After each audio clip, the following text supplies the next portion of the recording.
आज हम लोग का राज्यपाल चल रहा है। इससे पहले मैंने आप लोगों को राज्यपाल के बारे में पढ़ाया, 2 वीडियो में राज्यपाल के बारे में पढ़ा चुका हूँ। आज इसका तीसरा लेक्चर है और इसमें हम लोग राज्यपाल की जो विवेकाधीन शक्तियाँ हैं, जैसे राष्ट्रपति के पास भी अपना विवेक की शक्ति होती है, वैसे राज्यपाल के पास भी अपना विवेक की शक्ति है। तो आज राज्यपाल की विवेकाधीन शक्ति के बारे में देखेंगे कि राज्यपाल बिना किसी के परामर्श के क्या-क्या कर सकता है और इस शक्ति के बारे में क्या कहीं प्रतिबंध भी है, इन तमाम बातों को समझेंगे। चलिए बिना हम वीडियो को लेट किए स्टार्ट करते हैं। और सबसे पहले, अगर आपने वीडियो मेरा देख रहा है पहले से और आप पहले से मेरे चैनल के परिवार के सदस्य हो, तो वो आपको बहुत-बहुत धन्यवाद, शुक्रिया मेरे तरफ से। अगर आप नए मेरे चैनल पे आए हो, तो मैं बता दूं कि मैंने अपना TRE 4.2 की तैयारी अपने विद्यार्थियों के लिए स्पेशल बैच के माध्यम से स्टार्ट किया हुआ है।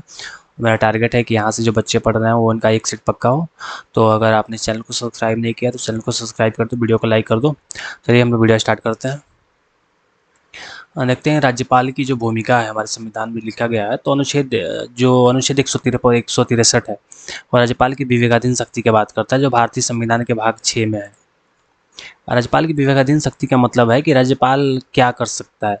देखो, मेनली कहा गया है कि राज्यपाल जो होता है विधायिका के परामर्श पे काम करता है। मतलब जो मंत्री परिषद होता है, जो मंत्री परिषद होता है जो मंत्री परिषद होता है, तो मंत्री परिषद के सलाह पर, सलाह और परामर्श पे ही कोई काम जो राज्यपाल करता है। लेकिन अगर कुछ ऐसी स्थितियां बनती है जो राज्यपाल अपने विवेक के माध्यम से भी कोई काम करता है, और राज्यपाल किसी की बात मानने के लिए बाध्यकारी नहीं होता, जो उसका मन करता है वो करता है। इसको हम क्या कहते हैं, राज्यपाल की विवेकाधीन शक्तियाँ।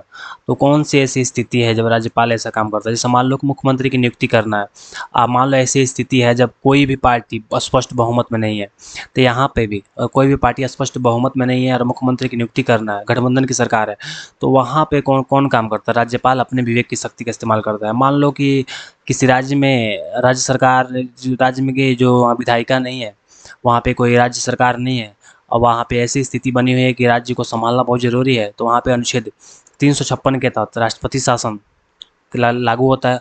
और राष्ट्रपति शासन का जो मुख्य अधिकारी कौन होता है, इसके माध्यम से शासन काम होता है, राज्यपाल ही होता है।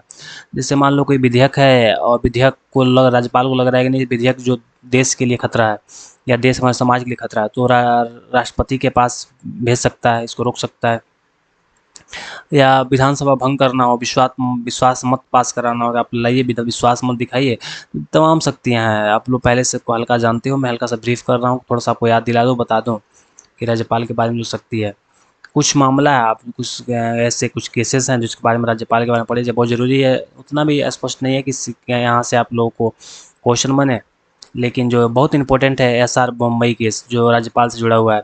राज्यपाल की रिपोर्ट पर न्यायिक समीक्षा, अनुच्छेद 356 के दुरुपयोग पर रोक, ये हमारे सुप्रीम कोर्ट ने लगाया।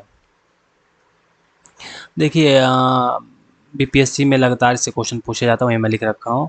अनुच्छेद 74 जो राष्ट्रपति से अनुच्छेद 163 राज्यपाल के बीच अंतर को, बार बार इसको ध्यान रखिएगा, MCQ 42वां संविधान संशोधन 44वां संविधान संशोधन से जुड़ा हुआ है। क्वेश्चन देखिए, अनुच्छेद 163 किससे संबंधित है, तो राज्यपाल की और मंत्रिपरिषद संबंधित है।